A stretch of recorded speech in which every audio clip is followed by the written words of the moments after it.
Welcome to Energy Stew. This is Peter Roth, your host, and I'd like to ask you, what have you manifested lately?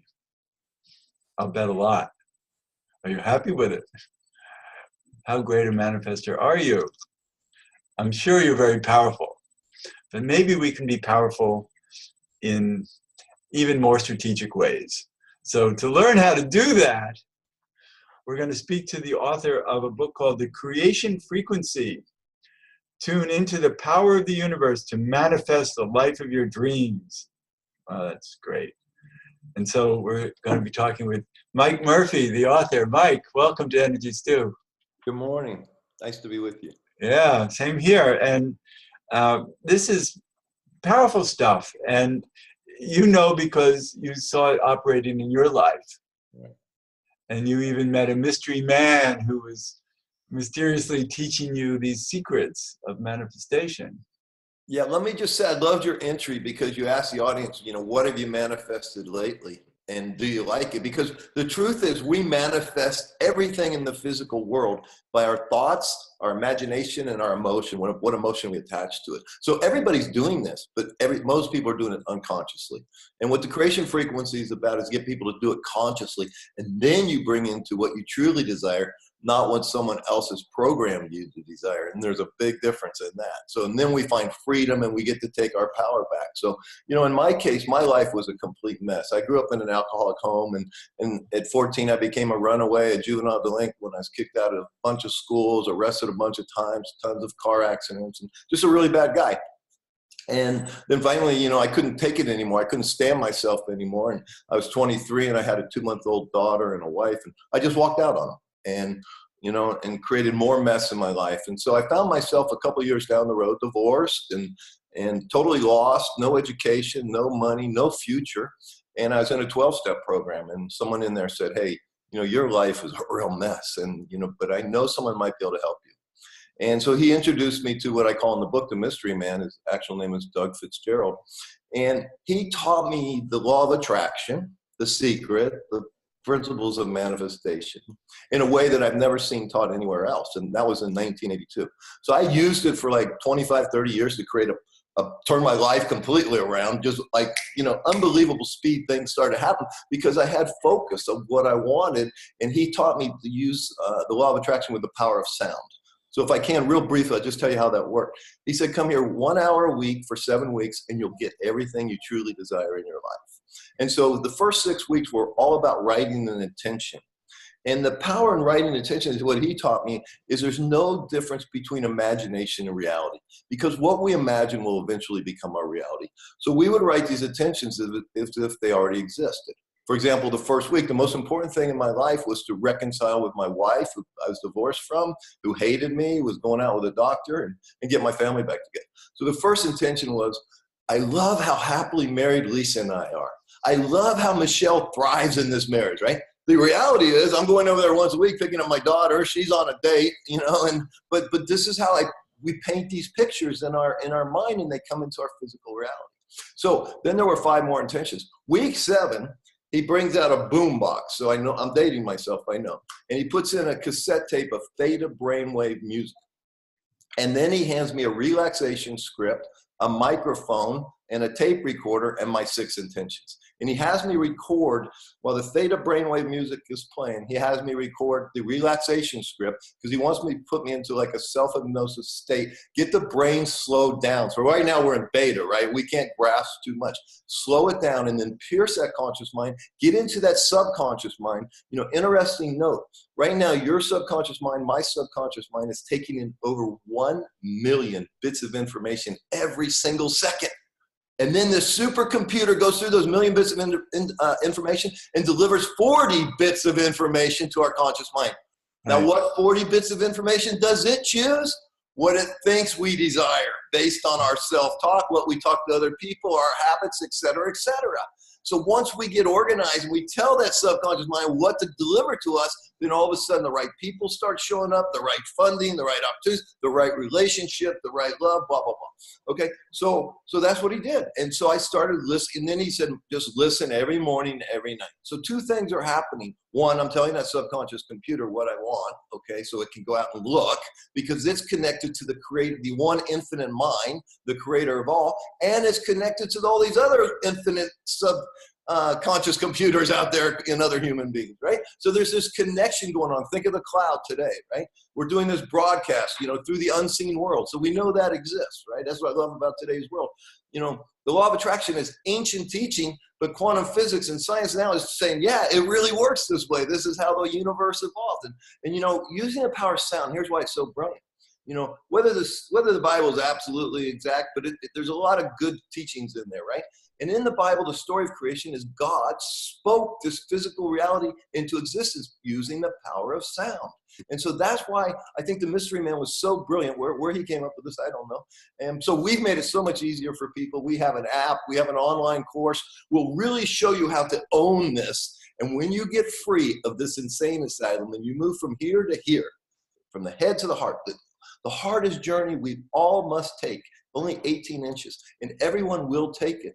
Unfortunately, most people take it in that last breath. And so I'm trying to encourage people, do it now. Get rid of the confusion and the chaos. Move here to where there's peace and wisdom. And also the other thing is our gut instinct. We need to clean up our gut, okay? And we got to get rid of the toxicity, because how do birds notify south in the summer and whales go to Hawaii, give birth and come back? Instinct. And we need to get our instinct back, open this third eye, and get our intuition back and take our power back. Sorry, I know I went on. No, this is wonderful. I'm so glad that you can carry on like that. And I'm very impressed. And I'm so excited about this app. And, I think it's important to create intention.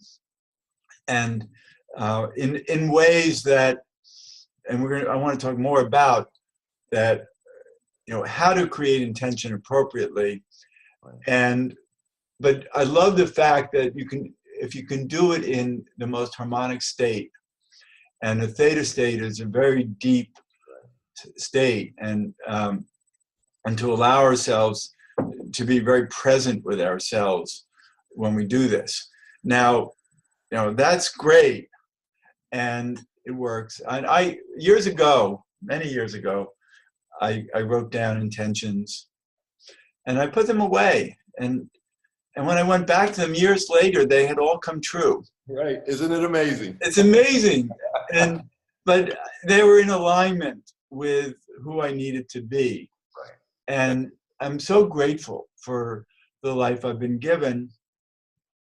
Didn't start off, well, it's like yours. It started off horrible. And it was the universe, I call it the universe of work, and that's really what it is, because we're co-creators. Yeah. And so we have to do our job, and we have to do it correctly. And so what I love is that you really help people, put their feet in the right place to get it going. Starting blocks. Exactly. It's really that first step, but we have to have the knowledge, right? And what the Mystery Man gave me, the knowledge, and then I took that knowledge and I started reading all kinds of books on this subject, right? It really comes down to a belief system. If you believe this is going to work for you, it's going to work for you. And if you believe it's not, it's not. No, but still. Okay, so let's say that you're helping, let's say we're talking about a 100-meter sprint, okay? Yeah. And my intention is to succeed in this 100-meter sprint. And now you help us get into the starting blocks, right? Yes. But we still have to have the right form. We have to have the right training. We have to have good nutrition. We really have to co-create authentically to have what we want, to get to that finish line properly. Right. So it's very important, to have the intention of getting to the finish line, and to be, as they say, listen to your body. Are we running properly? Are we, coordinating properly in our lives? So it's about also needing to be responsible for ourselves in order to get what we want. because if we don't have things in place, the universe doesn't know how to fit what we want into it. Right. And so, and the universe is all about growth and evolution into a higher spiritual plane and becoming the best version of ourselves. So that's why I try to get people to align their intentions with giving back and making a contribution. You know, there's 7 billion of us here and the world's a bit of a mess. But if 3.5 billion of us would just reach out a hand to someone less fortunate and give them a lift up, we would shift the consciousness in this world so quickly that the cabal or the powers to be or who's ever, you know, creating all this chaos and these wars and this debt, you know, that would cease to exist, and we would start to usher heaven back on the earth. But you hit on a lot of key things. We have to have the body. You know, we think are our body. Well, we're not. Okay, the body is 50 trillion individual living conscious cells working together to create a house for our soul, our spirit, our essence. Right? But you know, I always say, you know, if Jesus would have weighed 400 pounds, he never would have gotten off the couch. He's still beating Cheetos watching. Right? So, you know, we got to take care of this thing. Then when we get these cells vibrating with good nutrition, good water, exercise, understanding the power of our breath, right? Then we understand our mind, the left and the right, and we bring congruency. We understand the conscious and the subconscious, and we take control of that power.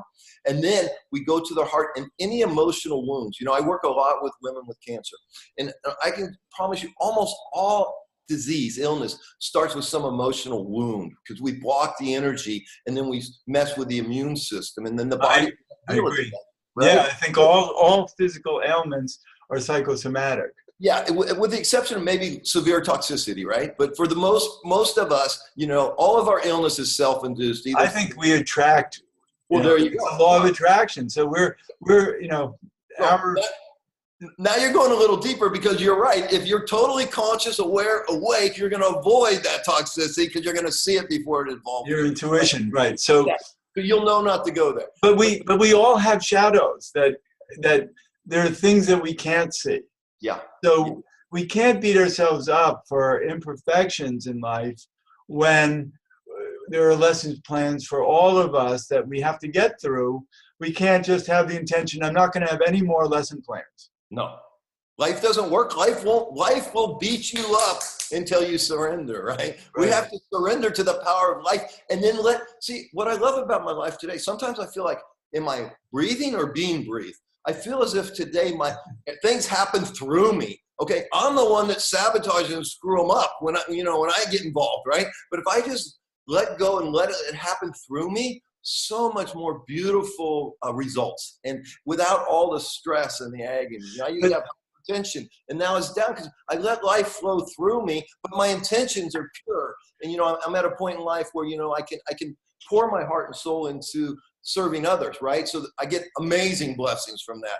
But let's say you don't have the time, the energy, the money to do all that. Just do something, whether it's a smile, be friendly, help some young kid with their studies, go visit some lonely person in a home, whatever. When you get out of yourself and you start contributing, you're going to be, you know, if I drop this pin, I'll sit here all day, the rest of my life. It's always going to fall, right? They call it the law of gravity. So, but in the unseen world, there's these spiritual laws as well. I call it the law of reciprocity. And the more I give, it comes back to me, but not 1x, it's 5x, 10x, 50x. But I don't give for that purpose. I just can't stop the flood of goodness that comes to me, right? That's the point. Yeah. And so it's not about your ego saying, I'm going to give so I can get. Right. No. You know, because that's not going to work. Right. I know so many people tell me they deserve more because they give so much. Right. Well, you know, also, we don't know what's in our future of receiving. Exactly. So, you know, we can judge any moment and say, oh, it's not enough. And tomorrow there might be plenty. Right. We have to get out of our own way of lack, of feelings of lack, and just find, you know, that oneness, that wholeness in our heart that's so abundant. Yeah. That it gives because it has so much to give. Absolutely. And that's look at nature. Isn't nature all about that? You know, and it's a big circle, you know, and I love it. If we want to find out who we get back to our essence, we go into nature and we see the beauty of creation. Yeah. And that's what we're a part of. But like you said, that you touched on this earlier, it's very important. All good and all evil in the entire world resides in me. And I have to own that as well. You know, I'm one thought away from becoming the most evil person in the world. And you know, I don't know if you're familiar with the work of Byron Katie, but I love the work of Byron Katie. She says the worst thing anybody can ever be guilty of is believing a thought that's not true. Because it's these thoughts that create the action, you know. And I used to live my life, lousy thought, lousy feeling, lousy action to get rid of the lousy feeling, lousy destiny. Right. So she's into reframing things in a very open, accepting, receptive way that allows everything to be fine the way it is, and let's just tweak it. Exactly. Yeah. Well, you know, her book, Loving What Is, right? And that's a powerful way. And what I love about her too, she lives in the real world as well. Because she said, well, you know, if all suffering is an illusion, why do you do what you do? She goes, because as long as one person thinks that they're suffering, then I'm called to serve them and try to alleviate that suffering. Right. So there has, you know, faith without works is dead. You know, I see a lot of spiritual people say, yeah, I'm just going to sit here and meditate for the rest of my life. And, you know, maybe that's okay for a while, but at some point we have to go out into this physical world and we need to help alleviate the suffering, because we have our individual consciousness, but there's a collective consciousness, and we pick up on that energy, you know. So as long as someone out there suffering, I'm suffering at some level. And at the same point, in the same way, you and I are so grateful that we can express ourselves to an audience that we can help. And so, you know, I feel that I'm contributing in that way. And hey, you're doing great work out there, so thank you very much. Thank you. So, but the whole thing is in that we're as whole as our hearts are whole. And the thing is, I find with so many people, their struggle is in that there's some self-love missing, some aspects, and it's from conditioning. You had alcoholic parents, you know, we all have had childhoods that have had limitations in one form or another, and we're conditioned in ways, and I also work with the human design system. So many people are born to struggle, to be in struggle, and they have personalities that can only think of struggle. Yeah. And they wouldn't know how to listen to this show. Right. They can't. You know, my brother was married to a woman whose human design was so bad we couldn't show it to her because she was such a dark person. And she lived her life just not even understanding how she could not be dark. So we have to have compassion for everyone being different and people having limitations that we just don't understand. We can't make everybody like us, or, you know, and so the idea is really to appreciate that we can all only be as whole as we can manifest. Yeah. And so for you and I to help people manifest their wholeness as much as possible is, I think, a wonderful opportunity for us and for them. And so your book, The Creation Frequency, is an opportunity for people to climb into their deeper knowing of who they are, what they want. Because also, manifestation is not about fulfilling our ego's needs.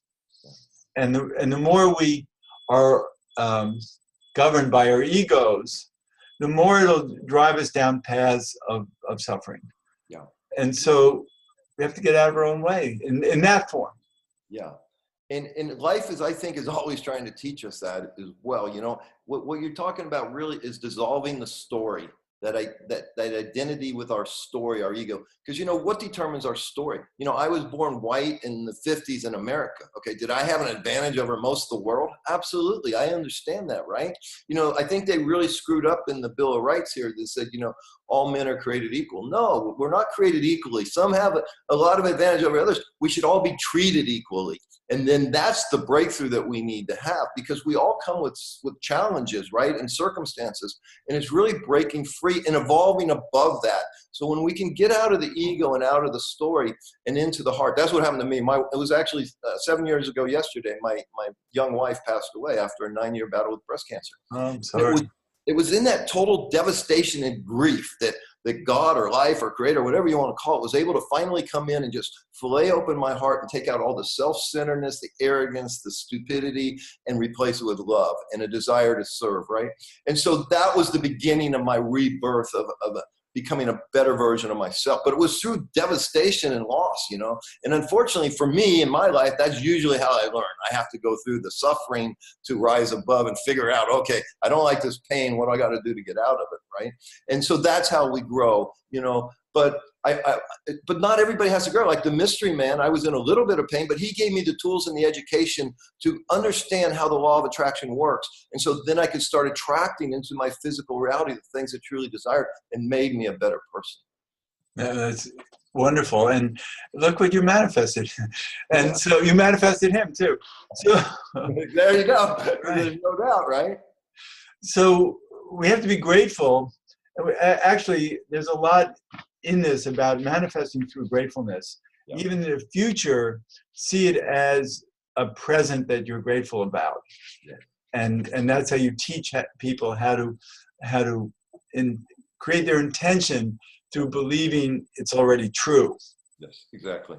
And that's crucially important, you know. And we have to, and so a lot of teachers in law of attraction, they do overpromise and they say everything is possible, right? Well, I'm 61 years old. If I create an intention, I'm going to play quarterback for the San Francisco 49ers next year, odds are it's not going to happen, right? I'm not saying it couldn't happen, because we do live in a field of infinite possibility, but I have to get through the conscious mind, and that's not getting through, frankly. Okay, so therefore that would be a waste of intention, waste of my time. Right. So change. We have to change what we want to manifest. So let's say that's my passion, right? I'm going to work with the quarterback for the San Francisco 49ers, okay? I'm going to create an intention that fulfills my desire, but I might tweak it a little bit. And the other thing with these intentions, you know, if you and I were to get on a plane right now and go to San Francisco, or to Hawaii, that plane is off course 97% of the time. So in the book and in the online course, I teach people how to course correct, right? Just in a very brief 5-minute exercise every morning by journaling. We start with gratitude. We ask for wisdom. We look at what's going on in our life, and then we ask for wisdom,